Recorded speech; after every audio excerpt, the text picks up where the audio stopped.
Okay. Hi, and good morning to readers in the US, and good afternoon to readers in Europe. My name is Luke Johnson, and I run the Public Sphere Substack covering democratic erosion in the US and abroad. So on Friday, the Justice Department released about 3 million more pages of documents related to the late financier and convicted sex offender Jeffrey Epstein, which were mandated by Congress. It's a remarkable window into the world of elites, and it's already threatened UK Prime Minister Keir Starmer's tenure, as well as a number of top figures in the creative industries and European politics. I'm just getting an alarm here. Whoops. I should turn my phone off. It's embarrassing. However, in the US, there's been remarkably less accountability because, while there's some new things about Elon Musk and people like that, Democrats have charged that Donald Trump was shielded from the latest revelations. So I'm here to talk about all this with Claire Potter, who runs the Political Junkie Substack and is a professor emeritus at the New School in New York. She found herself in the Epstein files, as did I. So we'll talk about that. And we'll also talk about his far, far closer relationships. Neither of us knew him or know him, with top academics and people in creative industries. So we'll also talk about how Donald Trump, Epstein's former associate, is also pressuring top universities. Claire, how are you? Thanks for joining me. I'm great. I'm in Puerto Rico, which is ecstatic this morning about Bad Bunny's performance last night. Everybody's really proud to be sort of at the center of cultural attention. And it's also really warm here, Luke. Yeah. We're still hovering around freezing in Berlin. And if you haven't watched Bad Bunny's Super Bowl performance, it's on YouTube. So it's a fun thing to watch during your lunch break. So, Claire, how did you find yourself in the Epstein files?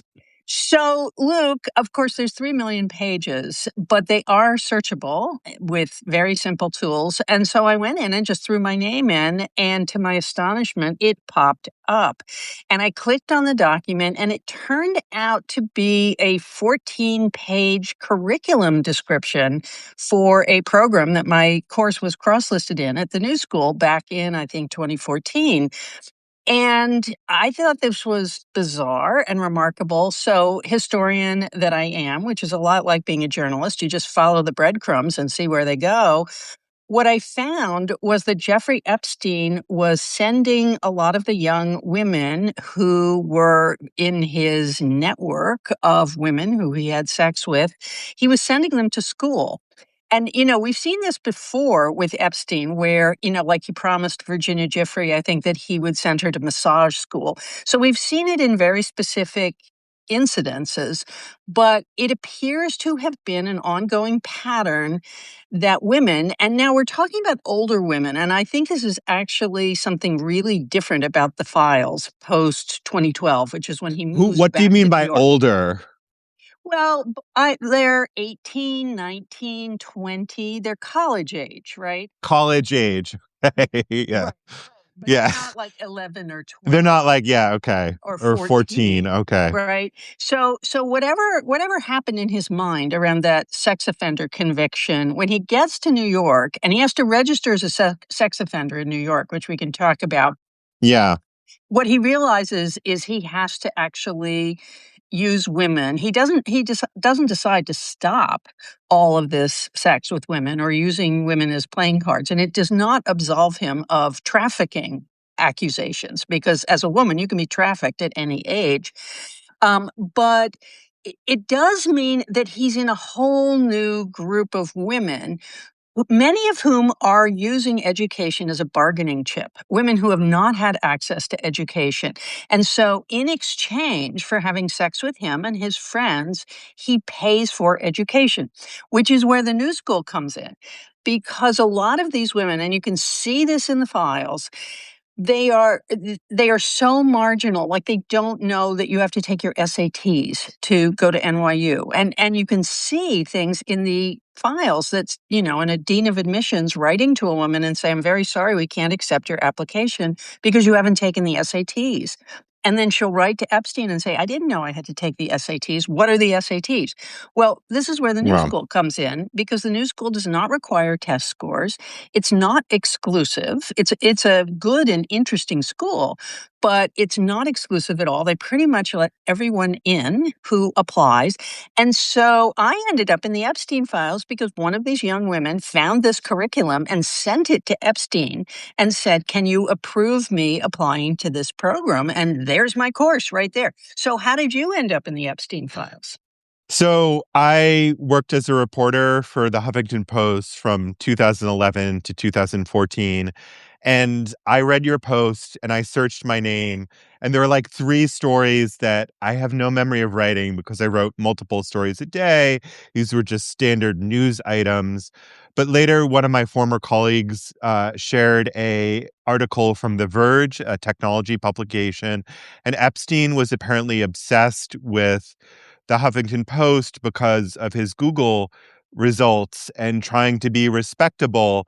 And Yeah. he did not want, like, Jeffrey Epstein, sex offender, to be the first thing showing up in his Google results. And he called the Huffington Post very powerful because we did use Google search results to drive traffic.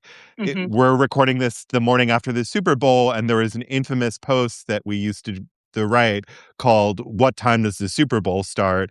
And that would rise to the top of Google search results. Now, Google Right. has AI and things like that that it keeps you on its page, but in 2012, 2013, Huffington Post was using SEO tools, and he seemed to have been quite um, fascinated or maybe even a little bit afraid of how the publication could be influential in terms of literally like what pages showed up on Google. So Hmm. I guess he was just sending news articles back and forth without comment, and I have no idea why. It seems that a lot of mentions in this sort of $3 million, 3 million, sorry, 3 million document dump are just sort of, kind of banal. But I'm also interested in sort of what you said about sort of college and this private college in particular, and kind of knowing people for admissions. Now, as a professor and an administrator, does that ring true to you that sort of wealthy people would be emailing you or, trying to curry favor for university admissions? Oh, absolutely. And particularly at much more exclusive schools. I taught at Wesleyan University for over 20 years, and Wesleyan became increasingly more popular among upper middle class, upper class people as a place to send their kids. And they have every advantage. I mean, they have tutors, they have test prep, they send their kids to private school, and yet, still, every summer and fall, I would get emails from people saying, my son, daughter is These applying are to people you Wesleyan. knew or Yeah, they're people I knew, but often okay. people I didn't know very well. Yeah. Sometimes they were academics, sometimes they were people I knew through the nonprofit world. There was one person I knew who ran a social service agency for poor kids, but he had gone to an Ivy League school, so he understood how the system worked. And, they would just drop a line and say, if you could put in a good word with the admissions people, blah, blah, blah. Now, it is also true that the admissions people often did not appreciate faculty meddling in their business. And so Right. at schools where these kind of connections really matter, say Harvard or Princeton or Yale, something like that, I think the connections are a lot deeper than the level of the faculty. But it's also true that parents who want their children to be happy and want them to be at the right place will do anything they can. And that has become more intense over the last 25 years.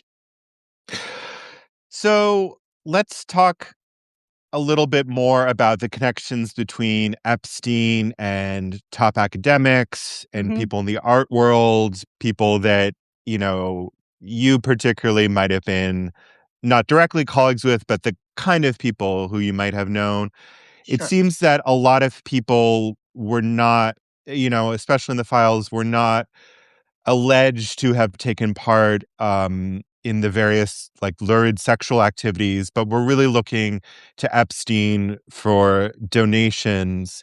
And I just want to get your reflection on that because, as an academic and trying to scramble for funding, what do you think these people might have seen in Epstein? Well, I think they saw a couple of things. One is in the university world, when somebody becomes well known for giving money, they become a magnet. And so academics are often encouraged to go out and seek their own funding. And let me also say this differs radically from school to school. When I was at Wesleyan, the development office was very, very clear that everything went through them. And you could receive extremely severe reprimands for reaching out to a donor who had already given money to your program. And they're like, Hmm. no.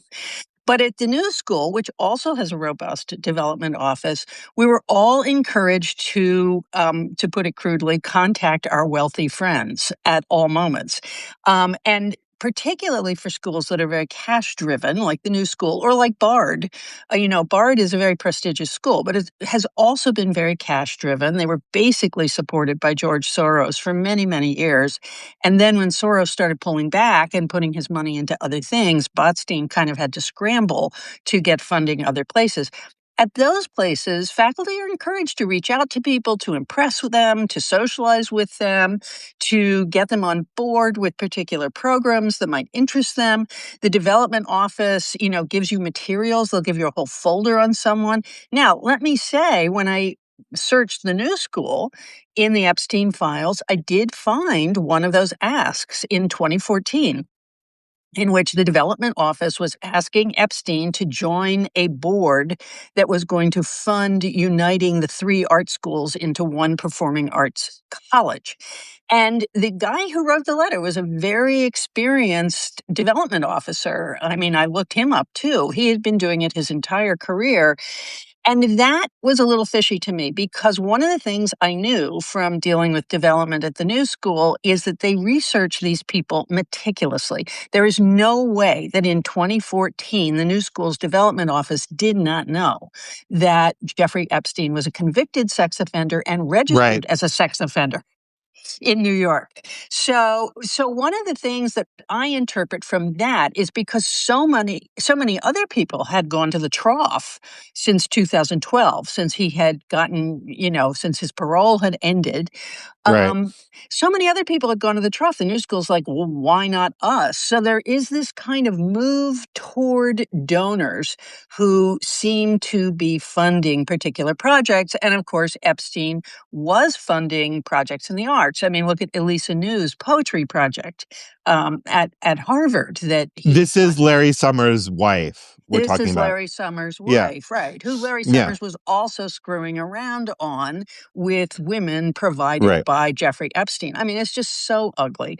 But, Epstein had been funding this poetry project. So why wouldn't he be interested in an arts project at the new school? So there is this sort of like lemming effect where Yeah. schools flock towards someone who seems to be acting like an ATM. That's very interesting. And it's also interesting that I mean, I guess the people who are doing this outreach sort of never thought it would become public. And you know, now it is. And but at the same time, they knew about this conviction, Right, and he also had I think in 2018 or 2019, he was arrested by the FBI, and then most of the contacts stopped. But I think before that, after the 2008 conviction, and then the parole ended, I think, as you said, in 2011, there was sort of this second wave of people like looking for funding, and he had various excuses right, for it. He told top donors that this was like because of my association with the Clintons and things like that. And people, I don't know, it seems like a lot of people believed what they wanted to believe. right, And right. it seems like, I'm struck by like the comparison I have is when these senators like interview a Supreme Court justice, like Susan Collins interviews like Brett Kavanaugh, and they say, and then Brett Kavanaugh says like, "Oh, I'm going to respect precedent," and then he overturns Roe versus Wade. It seems like, you know, like Epstein was giving them like enough sort of cover that they could say, "Oh, well, it's just, we're at a university, it's a liberal university, and this is just kind of like Donald Trump's not on the scene, and I don't know what other use to word other than witch hunt, is that like this was just sort of a partisan dealing, and we should take his money anyway," which in hindsight looks just absolutely terrible. Well, I think that's true, Luke, and I would add another ingredient to it, which is the Me Too and cancellation Yeah, that occurred as social media was starting to peak. And if you look at some of the people who are most prominent in this, Woody Allen, Lawrence Summers, they're people who had suffered reputational damage that they had overcome. Bill Clinton had absolutely. suffered reputational damage that they had overcome. And so I think it was not just wishful thinking, but a sense that this kind of reputational damage is merely temporary. And, Yeah. I would guess that they also kind of bonded over it. I mean, I can't imagine wanting Woody Allen in my home. And I think, Woody Allen was not only marginalized in the film industry, I think he was marginalized in New York more generally. I think the sort of double whammy of running away with and marrying his stepdaughter, and then the really terrible accusations from his daughter, Dylan, they really put a lot of people off for very good reasons. And I think Epstein probably was able to approach these people and say, isn't it terrible what people do to us? Right. We're such wonderful guys, and look what people do to us. And, meanwhile, the same kind of thing is bubbling along. So I think the question of rehabilitation went way beyond Epstein to a range of other men and some of the women they were involved with, like Lisa New, to say, what people do to us is terrible. We have to stick together. We have to support each other. Yeah, I think that's a very smart point because, yeah, the men you've named have all suffered damage, and they probably saw. I mean, we can't go inside their heads, but they probably saw Right. some sort of, kinship with him. I mean, at least until it got like really, really bad, and then the Me Too movement was around the same time. Let's talk about Donald Trump for a second. I'm struck. So what do you make of sort of Donald Trump's sort of relative lack of being shown up in this latest tranche? It's 3.5 million documents, so nobody has had the time to sort of read through all of them. But he does seem to sort of not be playing that big a role in the latest document dump. Well, I think he is and he isn't, Luke. I think just to return to the question of reputational damage, I mean, he's the example in chief of somebody who overcame reputational damage. And it was in part because his voters just didn't care what he had done. And their attitude was everybody does it. Elites are all rotten and corrupt. So why would I hold this against someone? And I think that does add to the general atmosphere within which other men of any political stripe can say, hey, look, this isn't such a big deal. If you can become president after all these terrible things, then obviously my reputation can be retrieved as well. Um, of course, Donald Trump's reputation has never actually been cleansed. It only gets worse and worse. But I would also say that if you start looking for Trump, first of all, a lot of the stuff that involved Trump was put out there and then immediately withdrawn. There were a lot of pictures, for example, that were withdrawn or documents that were redacted poorly. But there's some other things in there, and the redactions make it very difficult to track them because there is something I noticed, which is Epstein wrote emails to himself. And so there's a lot of documents in which people are mentioned, which is actually Epstein sort of rehearsing a conversation he's going to have with someone. And it's sometimes it's a blackmail-y type of conversation. But there was one Can you document. give an example of that? Like Yeah. yeah, let's talk about the blackmailing a bit because I think it's a more subtle than most people kind of Right. imagine. Well, I think the Bill Gates email is a big one, and that's an email that Trump wrote to himself, which we have to be very clear about. You He mean never. Epstein? I'm sorry. Yeah, yeah, Yes, yeah. Epstein. So Epstein this is wrote. about the STD that This is about the STD, about yeah, the Russian. surreptitiously giving Melinda Gates like an antibiotic or something. I'm not even sure. Right, Yeah. right. I mean, it's just really ugly about trafficking a Yeah. Russian woman to Bill Gates. Bill Gates gets an STD and reaches out, and it's unclear why someone like Bill Gates would have to reach out to Jeffrey Epstein for help getting treated under the table for an STD. The part that's really ugly is the possibility, of course, that he's given it to his wife, Melinda, and she has to be treated too, and how is he going to get around that? So that's a very weird little email, which Bill Gates has basically admitted, yes, this incident is true. So that's strange, and I'd love to know more about that. But that's an example of the kind of blackmailing thing, because the way Epstein phrases it is, it would be really too bad if Melinda found out about this. Um, and so you get it that there are these kind of subtle threats that he can deliver. Yeah.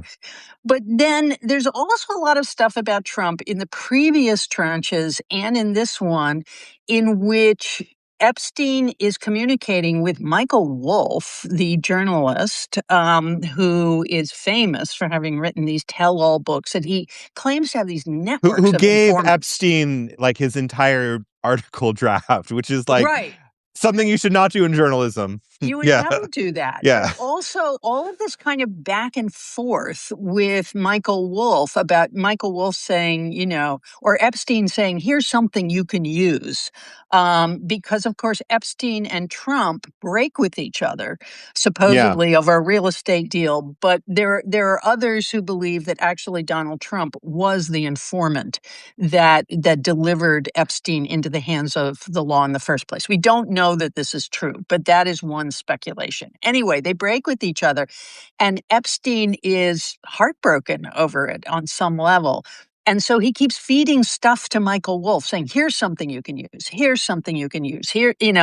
And so it's clear that Epstein was, in fact, willing to act against people who he perceived as acting against him.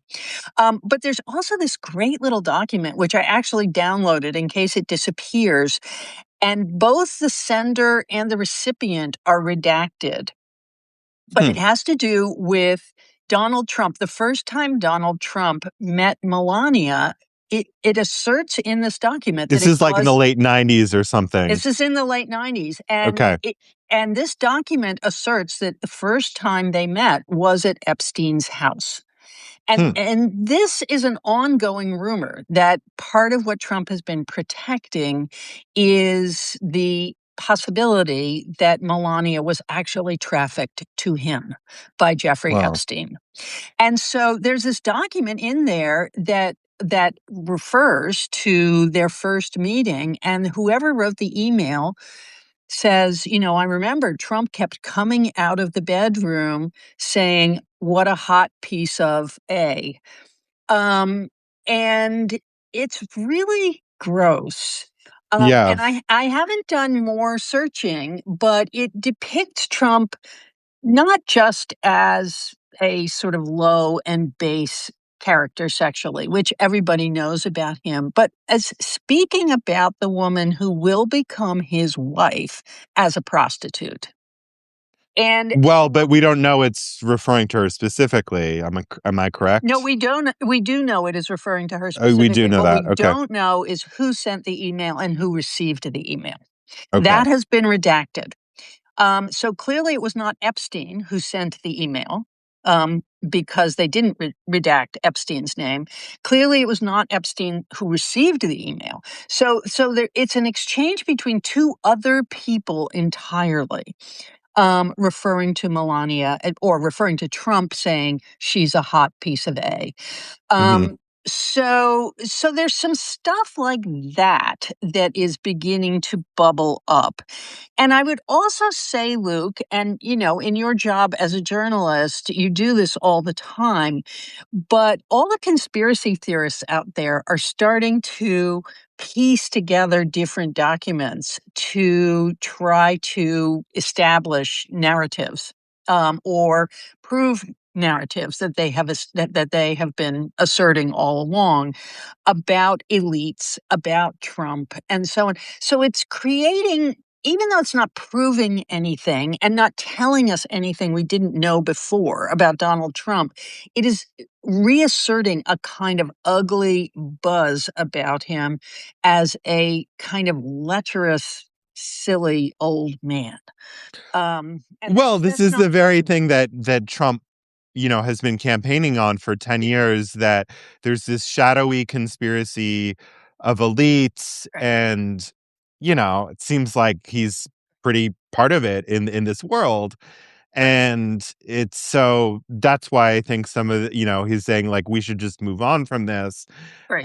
That doesn't seem very credible when for the last several years he's been sort of promoting this idea that elites are rotten to the core, and there's this group of pure sort of common people, and all fight for you. It seems Right. very disingenuous.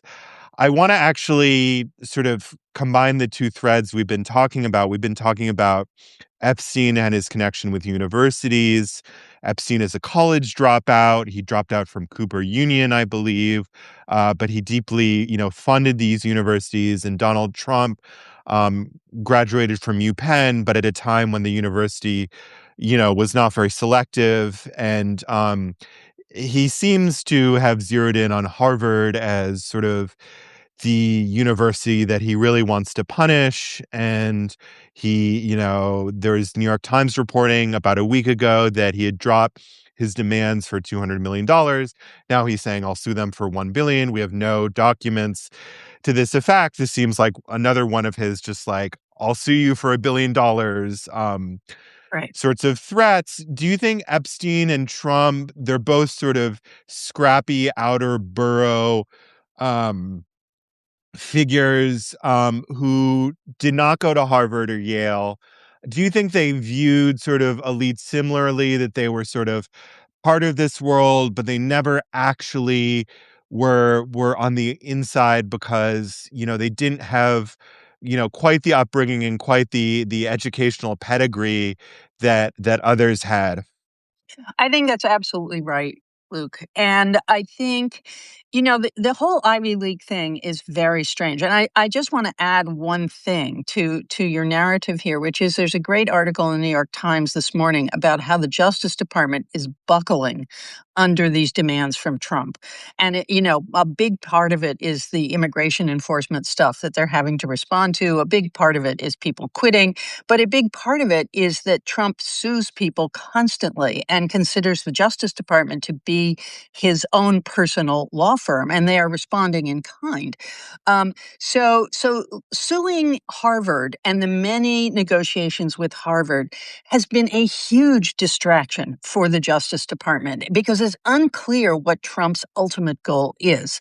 He sues people all the time in business to get them to submit to him. He sues people to get publicity. He sues people to get them to pay him money. And I think the sort of early move that Trump made against universities, in which Columbia just paid him, Yeah. basically. Law firms just paid him, and I think he thought that was going to go And on. news organizations. Yeah. News organization. Yeah. And, I think he just thought that was going to continue. And what he doesn't know, and I think this is the interesting thing about both Epstein and Trump being outsiders, is that they can get to a certain point with all their money and they can't get any further. They can't actually penetrate the real networks of real important people who have actual influence in these institutions. So that, for example, once the Trump administration had knocked off poor Claudine Gay, what they get is Alan Garber, who is a little bit right of center, as far as I can tell. He's a white man. He has all of the cultural clout in the world. And when Alan Garber stands up and says no, people listen and people mustered behind him. So, I think Harvard's shame at not having stood behind Claudine Gay as simply shuffling her Well, off she was stage. fired before Trump got into office the second time, right? That's true, but it was Yeah. during the big MAGA surge of and that really sets the stage for Hmm. Trump, is the MAGA surge of going Right. after higher education, right? Right. And so by the time Trump comes along, the universities have kind of prepared for this attack.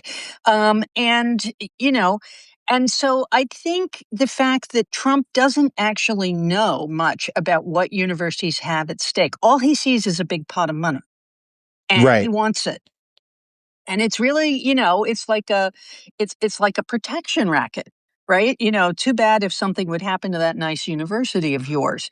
And that at a certain point, universities figure out that they have more to lose than they have to gain by buckling at Trump. And Harvard is of course at the center of it because Harvard has been the university everybody looks to as the preeminent leader in higher education. Where Harvard goes, so goes everyone else.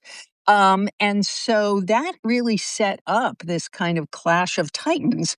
And Trump is losing because, as one lawyer I know in Boston, he's a very prominent patent attorney, said to me at the very beginning, all these lawsuits are losers. And if Trump doesn't think that Harvard has a vast network of alumni who are top attorneys who are going to fight this ground, he doesn't know anything. And of Right. course, he doesn't. All of his lawyers were of the Michael Cohen type, of the Todd Blanche type, of the Lindsay Halligan type. These are also marginal figures. These are not the people Right. They did who are not go to partners. Harvard Law School, Yale Law Right, School, quite to the right, contrary. right. They've gone to Liberty University, right? Which Yeah, or is, that law school in Michigan that I'm forgetting. It's like the right. worst, ranked as the worst law school in the country. Right. I mean, you can get Um, into law school right. somewhere, always, you know. Mm, So right. becoming a Or lawyer you can is be not like a Kim big deal. Kardashian and not go at all and try to pass the bar Right. and fail. Right. So, Exactly. I mean, yeah. one of the things in the New York Times this morning about the Justice Department being in such trouble is that they are only hiring people with a sort of will you support Trump litmus test. And you come Right. in for an interview and they say, which of Donald Trump's executive orders do you like best? I mean, literally, that's the interview.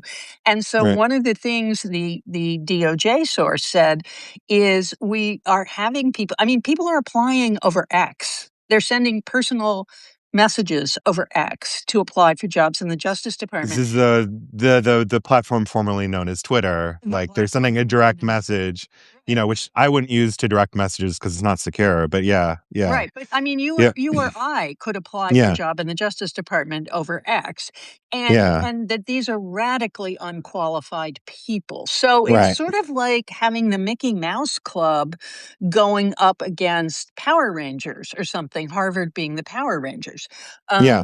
they're not equipped on any level to fight these fights.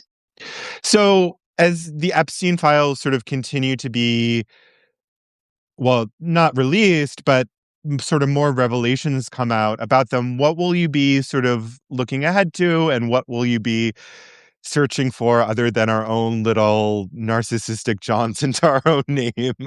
Right. Well, one of the things that one of the things that has not been released is the client list. Yeah. However, apparently Congress has it. And Thomas Massey has said that if the Justice Department does not release this client list, he's going to This go is the ahead. Republican congressman who's gone against Trump on a number of Right. issues, including the And Epstein files. and Trump is trying to unseat him. And Thomas Right. Massey has Right. absolutely nothing to lose at this point. Right. And Massey has said if they don't release the client list, he is going to stand on the steps of the Capitol and read it aloud. Right. Um, that will be a big deal.